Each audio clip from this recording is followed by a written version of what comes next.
शुक्लां वरधरं देवं शशिवर्णं चतुर्भुजं प्रसन्नवदनं ध्यायेत् सर्वविघ्नोपशान्तये। कृष्णं नारायणं वन्दे कृष्णं वन्दे व्रजप्रियं कृष्णं द्वैपायनं वन्दे कृष्णं वन्दे प्रथासुतं। कृष्णाय वासुदेवाय हरये परमात्मने प्रणतक्लेशनाशाय गोविन्दाय नमो नमः। व्यासाय विष्णुरूपाय व्यासरूपाय विष्णवे नमो वै ब्रह्मनिधये वसिष्ठाय नमो नमः। बोले भागवत भगवान की जय। बोलिए सद्गुरु जी महाराज की जय। सत्संग, सत का संग ही सत्संग है। और सत्संग, सत का संग क्या है? प्रभु का संग, गुरु का संग, आचार्य का संग, सत विचारों का संग ही सत्संग है। श्रीमद् भागवत सत्संग आप सभी लोग अपने श्रद्धा और विश्वास के साथ में सुनिए। वंदे श्रद्धा विश्वास रूपिणौ याभ्याम विना न पश्यन्ति सिद्धा स्वान्तस्तमीश्वरम्। भगवान की पूजा, भगवान की कथा पूरे श्रद्धा और विश्वास के साथ सुननी चाहिए। श्रीमद् भागवतम नाम पुराणम लोक विश्रुतम श्रवणयाध्यायुक्तौ मम संतोष कारकम। लोक विख्यात श्रीमद् भागवत यह पुराण प्रतिदिन श्रद्धा युक्त होकर के और अपने मन को संतुष्ट करने के लिए सुनना चाहिए। नित्यम भागवतम यस्तु पुराणम पढ़ते नरः प्रत्येक अक्षरम भक्तिर यस्य कपिला दानजम फलम। जो मनुष्य प्रतिदिन भागवत पुराण का पाठ करता है उसे एक एक अक्षर के उच्चारण के साथ कपिला गौ दान करने का पुण्य प्राप्त होता है। श्लोक आर्ध श्लोक पादम व नित्यम भगवतोद्भवम पठते शृणुयाद यस्तु गौ सहस्त्र फलम लभेत। ऐसे श्रीमद् भागवत महापुराण को जो व्यक्ति प्रतिदिन पवित्र चित्त होकर भागवत के एक श्लोक का पाठ करता है, सुनता है, वह मनुष्य 18 पुराणों के पाठ का फल प्राप्त कर लेता है। इसलिए आज हम स्वांता सुखाय श्री मद् भागवत कथा प्रारंभ करते हैं। ये कथा ऐसी कथा है, ऐसा फल है जिसमें गुठली नहीं होती, सिर्फ रस और रस ही होता है। इसीलिए इस कथा को सुख शास्त्र कहा जाता है। श्रीमद् भागवत महात्म्य कथा में प्रथम दिवस पर सबसे पहले प्रथम श्लोक में भगवान को उत्पत्ति का कारण बताया है। भगवान स्वरूप क्यों ग्रहण करते हैं बतलाया है। पहला श्लोक भागवत का है। आप लोग संपूर्ण श्रद्धा भक्ति और विश्वास के साथ में ये भागवत कथा प्रवचन सुनिए। क्रमशः हम भगवान श्री वृंदावन बिहारी लाल की कृपा से, पूज्य गुरुदेव जी महाराज की कृपा से स्वांतः सुखाय के लिए ये भागवत पाठ करते रहेंगे।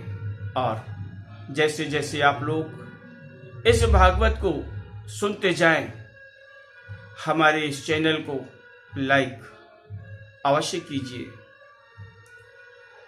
आइए भागवत के प्रथम श्लोक को हम सहृदयता के साथ में प्रणाम करते हैं। बोलिए भागवत भगवान की जय।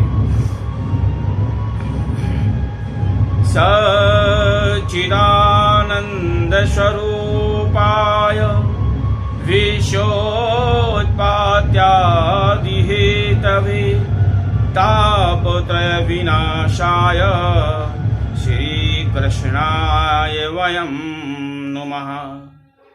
भगवान श्री कृष्ण को हम प्रणाम करते हैं। भगवान का स्वरूप कैसा है? सत चित और आनंद स्वरूपाय। भगवान का स्वरूप सत चित आनंद स्वरूप है। भगवान का आगमन क्यों होता है? विश्व उत्पत्त्यादि हेतवे, संसार के उत्पत्ति आदि कारण से भगवान बार बार अपना स्वरूप ग्रहण करते हैं। फिर इसके बाद में तीसरा कहा क्यों ग्रहण करते हैं? ताप त्रय विनाशाय, 3 प्रकार की ताप को दूर करने के लिए सतचित आनंद स्वरूप भगवान स्वरूप ग्रहण करते हैं। ऐसे भगवान श्री कृष्ण को हम साष्टांग दंडवत प्रणाम करते हैं। तो सत चित और आनंद।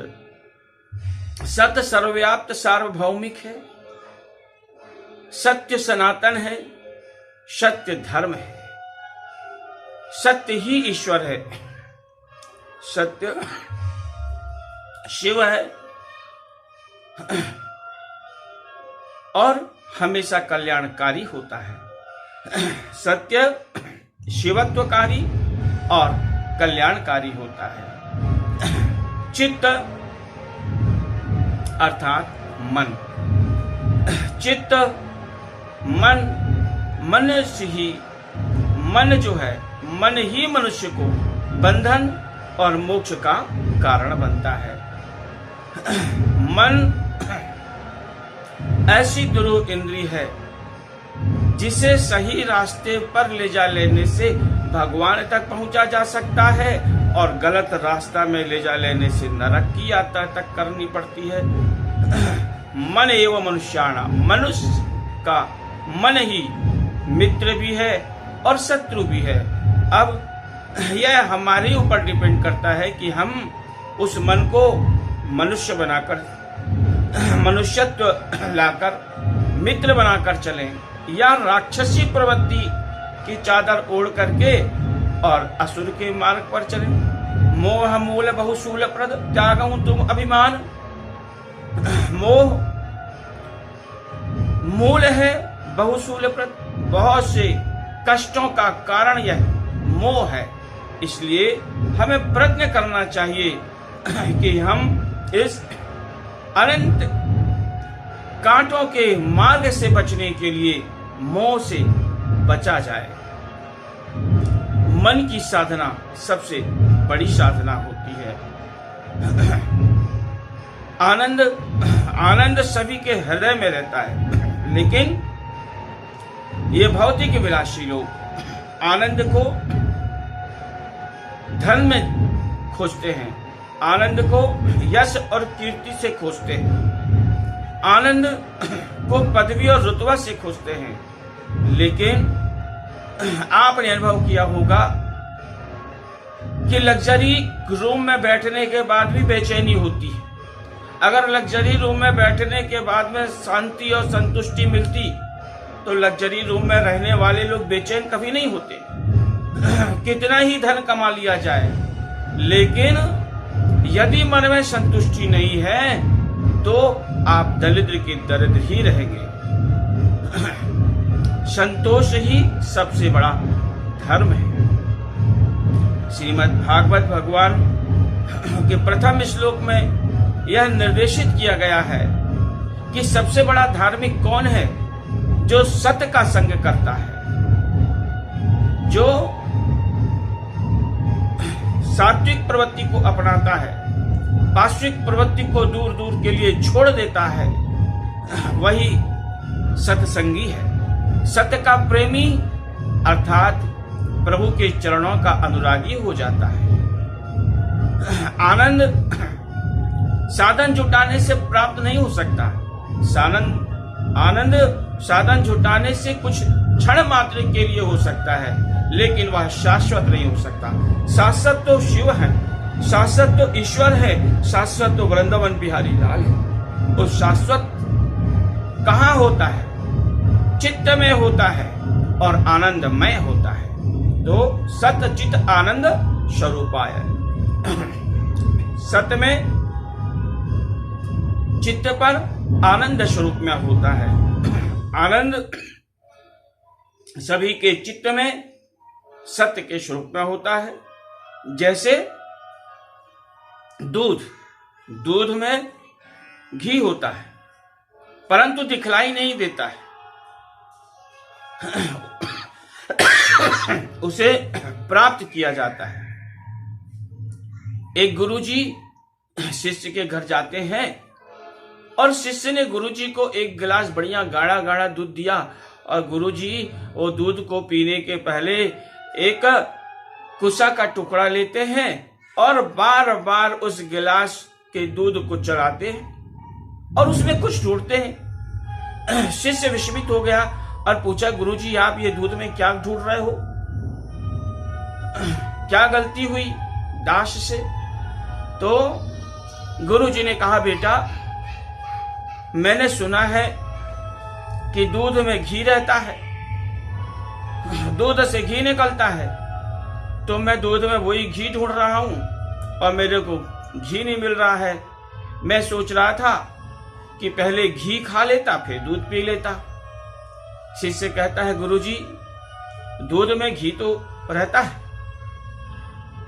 और दूध से ही घी निकलता है, परंतु उसके लिए कुछ प्रयत्न करने होते हैं, उसकी कुछ अपनी प्रक्रियाएं हैं दूध से घी निकालने की। दूध जमाया जाता है, मथा जाता है और मथने के बाद मक्खन निकलता है और उसे तपाने के बाद उससे घी निकलता है। तो गुरुजी ने कहा, बेटा आपने एक दिन प्रश्न किया था कि गुरुदेव भगवान रहते हैं तो दिखाई क्यों नहीं देते हैं? तो बेटा जब दूध में घी होकर भी नहीं मिल रहा है, नहीं दिखलाई दे रहा है, उसके लिए प्रयत्न करना होता है, सत प्रयत्न करना होता है। इसी प्रकार से कण कण में हर मनुष्य के अंदर भगवान रहते हैं, घट घट में प्रभु रहते हैं, लेकिन उसके लिए जमकर बैठना पड़ता है और अपने मन की मथानी चलानी पड़ती है, चिंतन करना पड़ता है और प्रतीक्षा करना पड़ता है, भगवान की सेवा करना पड़ता है, सभी के प्रति मन में करुणा का भाव जागृत कराना होता है। तब जब हम अपने मन पर मन ही मन में चिंतन करते हैं, भगवत श्री चरणों पर अनुराग करते हैं, तो धीरे धीरे करके हमारे अंदर वह आनंदमय भक्ति प्राप्त होती है और भक्ति रूपी मक्खन से भगवान अपने आप उत्पन्न होते हैं और भगवान सर्वत्र व्याप्त होते हैं। बोलिए वृंदावन बिहारी लाल की जय। आप लोग क्रमशः भागवत पान करते रहिए। जय जय श्री राधे।